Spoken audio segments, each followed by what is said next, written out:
Hello नमस्कार दोस्तों, मैं विशाल स्वागत करता हूं आपको आपके चैनल पे। दोस्तों हम ज्योग्राफी एंट्रेंस एग्जामिनेशन के लिए कल कुछ क्वेश्चंस देखे थे, ठीक है, जिसमें 70 क्वेश्चन तक हमने कर लिया था। और ये क्वेश्चंस बहुत ही इंपॉर्टेंट है दोस्तों। अगर आपको एंट्रेंस एग्जामिनेशन क्लियर करना है तो इन सारे क्वेश्चंस को अच्छे से ध्यान से पढ़ना होगा, ठीक है। तो देखते हैं दोस्तों, कल तक 70 तक हो गया था पहले वाले पार्ट में। दूसरे वाले पार्ट से 71 से हम स्टार्ट करते हैं, ठीक है। तो देखते हैं 71 क्वेश्चन है, गुटेनबर्ग असंबद्धता के सहारे क्या होता है, ठीक है। तो जो गुटेनबर्ग डिसकंटिन्यूटी है, इसके सहारे क्या होता है, पी लहर की गति में अचानक वृद्धि होती है, ठीक है। पी लहर की जो गति है उसमें अचानक वृद्धि होती है। नेक्स्ट क्वेश्चन दोस्तों, यह मत किस विद्वान द्वारा दिया गया है कि सेल अपने वातावरण का प्रतिफल होती है। जब वातावरण विशेष बदलता है तो सेल भी बदल जाती है, ठीक है। ये लोबेक ने कहा था, ठीक है। ये जो मत दिया है ये किसने दिया है, लोबेक ने दिया है। फिर नेक्स्ट है मोह असंबद्धता, मतलब मोह डिसकंटिन्यूटी क्या है, ठीक है। तो मोह डिसकंटिन्यूटी है दोस्तों, जो निचली क्रस्ट तथा ऊपरी मंडल के बीच का भाग जहां पर पी लहरों की गति 6.9 किलोमीटर पर सेकंड से बढ़कर 7.9 किलोमीटर से 8.1 किलोमीटर पर सेकंड हो जाती है, ठीक है। तो ये मोह असंबद्धता के पास में होती है, ठीक है। चलो नेक्स्ट क्वेश्चन दोस्तों, 74। पृथ्वी के आंतरिक भाग में 2900 किलोमीटर से लेके 5150 किलोमीटर के बीच क्या होता है। दोस्तों इसमें एस लहर प्रविष्ट नहीं हो पाती, इसमें एस लहर जो होता है, जो एस वेव्स होती हैं वो इंटर नहीं करती हैं, ठीक है। और दोस्तों ये जो कंटिन्यूटीज है, ये जो असंबद्धता दिया गया है, ये दोस्तों क्या है, जो हमारा अर्थ स्ट्रक्चर है, अर्थ का इंटरनल स्ट्रक्चर, ये तीन भागों में, मेजर तीन भागों में बांटा गया है, ठीक है। जिसमें क्रस्ट क्रस्ट है, मेंटल है और कोर है, ठीक है। इसके बीच में डिसकंटिन्यूटीज के बारे में बताया गया है, ठीक है। नेक्स्ट क्वेश्चन है दोस्तों, प्राकृतिक रूप से पाए जाने वाले ठोस जैव एवं अजैव पदार्थ जो भूपृष्ठ के ऊपरी भाग का निर्माण करते हैं, ठीक है, वो कहलाते हैं, क्या कहलाते हैं, सेल कहलाते हैं, ठीक है। नेक्स्ट क्वेश्चन दोस्तों, उत्पत्ति की प्रक्रिया के आधार पर आग्नेय सेलों को निम्न किन दो विभागों में विभाजित किया गया है। तो दोस्तों ये जो है अंतर्वेदी और बहिर्वेदी आग्नेय चट्टानों के रूप में विभाजित किया गया है, ठीक है। 77 क्वेश्चन है, पृथ्वी के बाह्य अंतरतम यानी कि आउटर कोर में क्या है, ठीक है।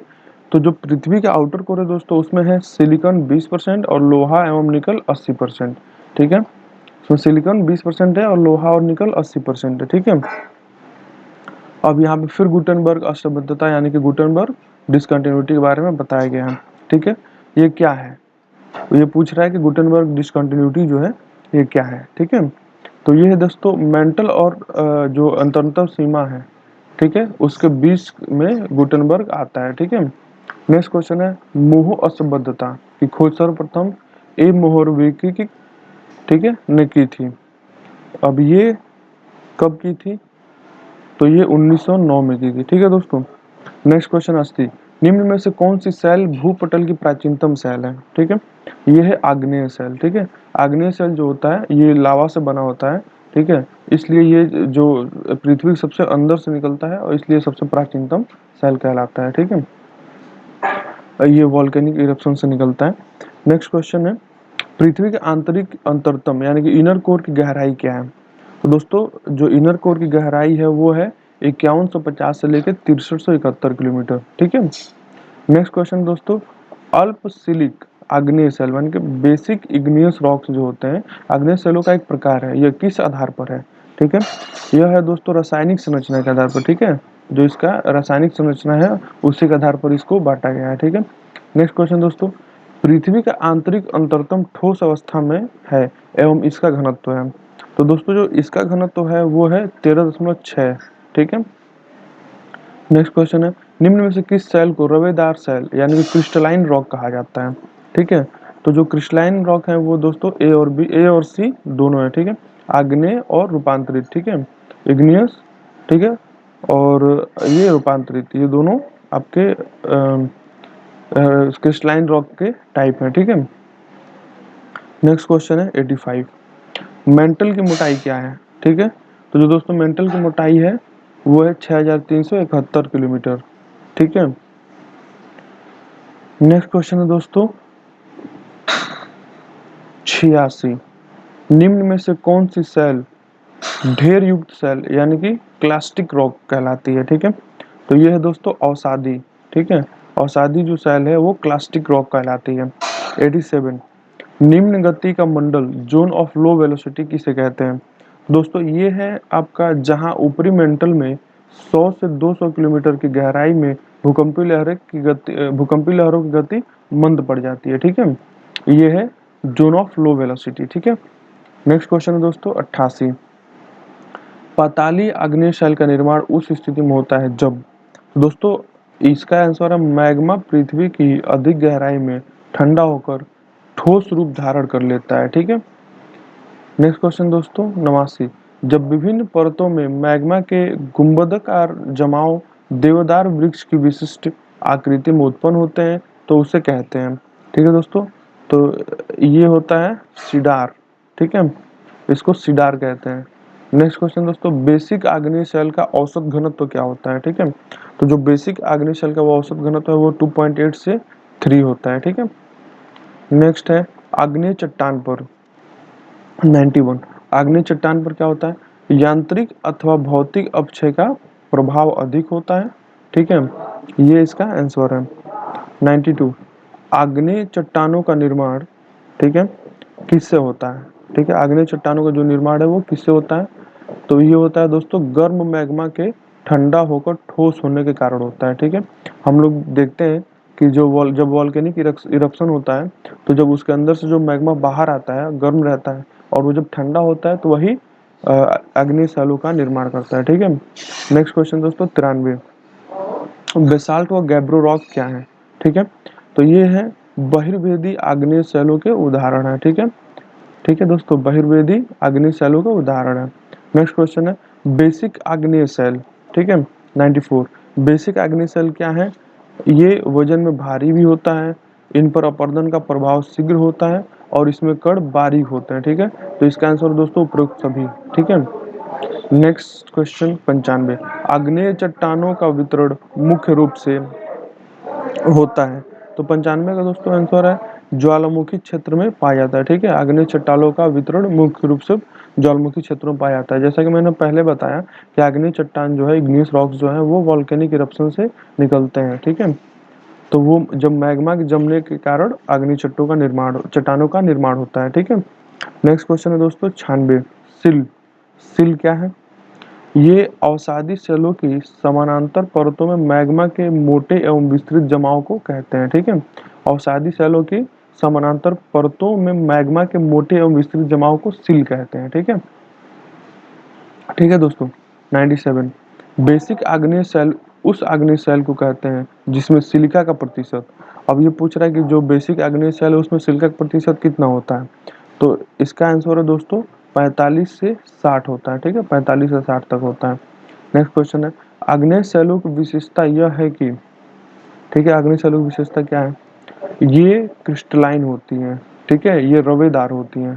ठीक है, नेक्स्ट क्वेश्चन है दोस्तों निम्नलिखित को सुमेलित कीजिए।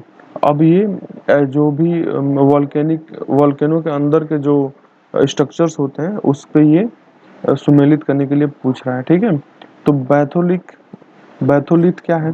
ठीक है, ये है दोस्तों, जैसे अब इसको मिलाना है, ठीक है, और पेज भी इधर उधर हो रहा है तो ऐसा हम लोग देख लेते हैं। ठीक है, बैथोलिथ का जो आंसर है ये है दोस्तों सी, ए का चौथा, बी का तीसरा, सी का दूसरा और डी का पहला। ठीक है, तो सीडार जो होता है, अभी हम लोग ऊपर पढ़े, विभिन्न परतों में मैग्मा के गुंबदाकार जमाव को देवदार वृक्ष की आकृति में उत्पन्न होते हैं, ये सीडार होते हैं। ठीक है, तो ये हो गया आपका डी का पहला और सी का होगा आपका दूसरा। ठीक है, तो सी का दूसरा क्या है? बास क्या है? भूपटल की सतह से कोण बनाते हुए मैग्मा के लघु जमाव। ठीक है, और जो बी का है वो सी है। ठीक है, मतलब बी का तीसरा है, तो ये है मैग्मा के विस्तृत किंतु पतली चादर के रूप में जमाव। ठीक है, ये सीट है। ठीक, और अब डी का पहला हो ही गया। ठीक है, अब बचा बैथोलिथ क्या है? ठीक है, ए, तो ए का है चौथा, तो बैथोलिथ क्या है? मैग्मा के बृहद गुंबदाकार जमाव जो अत्यधिक गहराई में उत्पन्न होते हैं। ठीक है, ये बैथोलिथ होते हैं। ठीक है दोस्तों, तो इसका जो आंसर है वो है सी। नेक्स्ट क्वेश्चन है, बेसिक आग्नेय शैलों का गहरे रंग का होना, ठीक है, होने का क्या कारण है? तो दोस्तों इसमें उपस्थित लोहे की अधिकता होती है, ठीक है। क्या होता है, इसमें लोहा उपस्थित होता है, इसकी मात्रा बहुत ज्यादा होती है, जिसके कारण ये गहरा रंग का होता है, ठीक है। नेक्स्ट क्वेश्चन है 101, आग्नेय शैलों में संधियां, ठीक है, प्रायः आग्नेय शैलों में संधियां प्रायः क्या होती हैं? 101 का भी ऊपरी भाग में अधिक पाई जाती है, ठीक है।